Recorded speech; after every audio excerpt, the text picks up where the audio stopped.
गंभीर मुद्दे हैं जिनके ऊपर मैं समझता हूं कि आपके माध्यम से सरकार तक ये आवाज जरूर पहुंचनी चाहिए कि जैसे कोरोना वायरस महामारी जो ये फैली हुई है, जिसके अंदर सरकार ने हरियाणा की जनता के साथ कुछ वादे किए थे।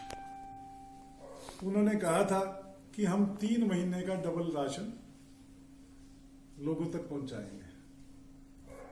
दाल, चीनी, कई बातें थी उसमें, और मैं समझता हूं कि 25 मार्च से लेके आज 24-25 अप्रैल हो गई है, और ये अब पूर्ति नहीं कर पाए।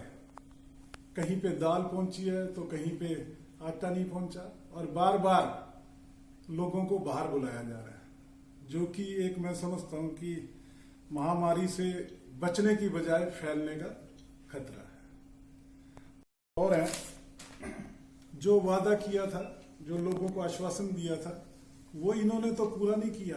पर हमारी सामाजिक संस्थाएं, धार्मिक संस्थाएं हैं जिनकी सहायता से 1 महीने तक मैं समझता हूं कि सभी को राशन पहुंचाने का काम किया गया। जहां तक बात है, आज 20 तारीख से गेहूं की फसल की खरीद शुरू कर दी है, और उसके अंदर कहा था कि 24 घंटे के अंदर किसान के खाते में पेमेंट चली जाएगी। आज मेरे ख्याल 5-6 दिन हो गए हैं, पर किसान को पेमेंट नहीं मिल रही है। और मैं समझता हूं कि ये जो समय है, इस समय में अगली बुआई के लिए अभी से सरकार को प्रयास करने चाहिए, और उसके अंदर खास तौर पे जैसे कि बीज हो गया, खाद हो गया, उस पर सब्सिडी किसान को मिलनी चाहिए। एम्प्लॉइज का, पेंशनर्स का जो भत्ते थे, महंगाई भत्ते थे, वो रोक दिए गए। मैं समझता हूं कि ये आप एक तरफ तो कहते हो कि भाई आप मदद करें, और दूसरी तरफ आप उनके महंगाई भत्ते रोकते हो, उनकी सैलरी रोकते हो। मैं समझता हूं सरकार को अपने खर्चे कम करने चाहिए, अपने खर्चों में कटौती करके लोगों की मदद करनी चाहिए। कोरोना वायरस से संबंधित दवाइयां और उसके साथ साथ जितनी भी मशीनरी हिंदुस्तान के अंदर इस्तेमाल हो रही है और बाहर से आ रही है, उसके ऊपर इन्हें जीएसटी हटाना चाहिए, और उसके साथ साथ जितना भी टैक्स है वो खत्म कर देना चाहिए। ड्यूटी है, ड्यूटी फ्री करना चाहिए, और उसके साथ साथ जितना मेडिकल स्टाफ है, डॉक्टर्स हैं, नर्सिस हैं, और जितना स्टाफ हॉस्पिटल में मेडिकल लोग हैं जो योद्धा है इस लड़ाई के, सफाई कर्मचारी हैं, पुलिस कर्मचारी हैं, सफाई कर्मचारी हैं, डॉक्टर्स हैं, नर्सिस हैं, कच्चे कर्मचारी हैं, आशा वर्कर्स हैं, इन लोगों की सैलरी तो एक समय पे मिले, और उसके साथ साथ जितने मेडिकल स्टाफ है, इनके रोड टैक्स जो हमारे टोल लग रहा है वो खत्म करना चाहिए सरकार। मुख्यमंत्री जी के बयान पढ़ रहा था कि पूरे हरियाणा के हमने सर्वे करवाया है आशा वर्कर्स के थ्रू, पर मैं समझता हूँ कि ये फील्ड में नहीं हुआ सर्वे, ये खाली कागजों का सर्वे है। मैं ऐसे हजारों उदाहरण दे दूंगा जहां पे कोई सर्वे करने नहीं गया है, खाली कागजी कार्रवाई की जा रही है। कुछ ऐसी है जैसे बीपीएल कार्ड के लिए जरूरतमंद, लेकिन इसके अलावा कहीं ऐसे भी हैं जो बिना, कुछ एपीएल है लेकिन गरीब है, उनको तो कुछ नहीं, उनको कुछ एपीएल को मिलना चाहिए। इनकी मैंने चिट्ठी पढ़ी थी जिसके अंदर कहा था कि 1 किलो दाल और कुछ ऐसा सामान है, जब हम उन जो एपीएल कार्ड है जिनका कि हम उसके बाहर आते हैं, जिनको सफेद हरा कार्ड भी देसी भाषा में हम बोल देते हैं, कि उनको भी ये हम अनाज देंगे, पर कहीं पे कोई व्यवस्था नहीं है। बीपीएल परिवार को भी इन्होंने कहा था कि हम 3 महीने का अनाज देंगे, वो भी नहीं दिया गया। राशन देंगे, वो राशन भी नहीं दिया।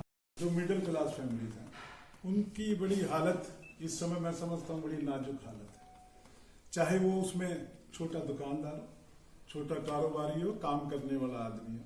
जहां तक उनके बच्चों की स्कूल की फीस के सवाल है, पहले भी हमारी पार्टी ने इस मुद्दे को उठाया, और मैं आज यहां से कहना चाहता हूं कि सरकार को इंस्ट्रक्शन जो दी है बार बार बदली गई। पहले उसमें कहा गया कि आप फीस नहीं लोगे, फिर कहा मुकदमे दर्ज करोगे, अब कहोगे आप ले सकते हो। मैं तो ये कहता हूं कि सरकार को 1 महीने की फीस खुद देनी चाहिए, वो स्कूलों में खुद फीस दें, उनके ऊपर फीस का दबाव नहीं डालना चाहिए। कहना चाहूंगा कि सरकार को अपने खर्चे कम करने चाहिए। जो डिस्क्रिशनरी ग्रांट है चीफ मिनिस्टर की है, मंत्रीज की है, मिनिस्टर्स की है, वो विड्रॉ कर लेनी चाहिए, वो इसमें रिलीफ फंड में देने चाहिए। और खर्चे जो सरकार के सब महीने के खर्चे हैं उनको कटौती करके और जनता को बताए कि हमने ये कटौती की है और ये जनता के लिए हम कर रहे हैं, बजाय मांगने के खुद भी पहल करनी चाहिए। मुख्यमंत्री को खुद कहना चाहिए कि सबसे पहले पहल मैं करता हूं। अभी मैंने देखा कि हमें जो चुने हुए नुमाइंदे हैं उनको मंडियों के अंदर जाने से रोक दिया गया। मैं आपको बताना चाहता हूं, मुख्यमंत्री जी के बयान मैंने पढ़े थे। कुछ समय पहले उन्होंने कहा था कि लोकतंत्र के अंदर विपक्ष की भूमिका मजबूत होनी चाहिए। तो मैं समझता हूं कि ये जो चुने हुए नुमाइंदे हैं, प्रतिनिधित्व करते हैं जनता का, उनको अगर आप मंडियों में जाने नहीं दोगे तो किसान की आवाज सरकार तक कैसे पहुंचेगी? जो दिक्कतें हैं उनको कौन बताएगा? सरकार के नुमाइंदे जो है वो सरकार की वाहवाही करते हैं, कमियां नहीं बताते, कमी बताता है विपक्ष। तो मैं समझता हूं विपक्ष के लोगों को जाने में मनाही नहीं करनी चाहिए। सभी को खुले मन से, चाहे विपक्ष है, पक्ष है, कोई भी पार्टी है, सभी पत्रकार बंधुओं को, हर बुद्धिजीवी को निंदा करनी चाहिए। नहीं तो मैं समझता हूं कि ये हिंदुस्तान में लोकतंत्र की हत्या की जा रही है। किसी भी महिला को अपमान करने की बात जहां तक है, महिला के अपमान के साथ साथ पत्रकारिता की मर्यादा को भी खत्म किया जा रहा है। तो मैं समझता हूं उसके खिलाफ मुकदमा दर्ज करना चाहिए और सरकार को खुद पहल करनी चाहिए।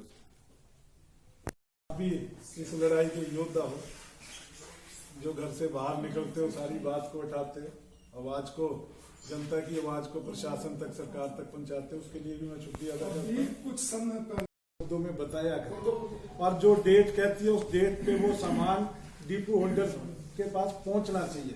मैं समझता हूं कई डिपो होल्डर्स में से भी मेरी बात हुई, दिक्कत उनको आ जाती है। लोग सोचते हैं कि डिपो होल्डर्स शायद हमारे सामान को नहीं दे रहे, और मैं समझता हूं ये भी इस लड़ाई में शामिल है।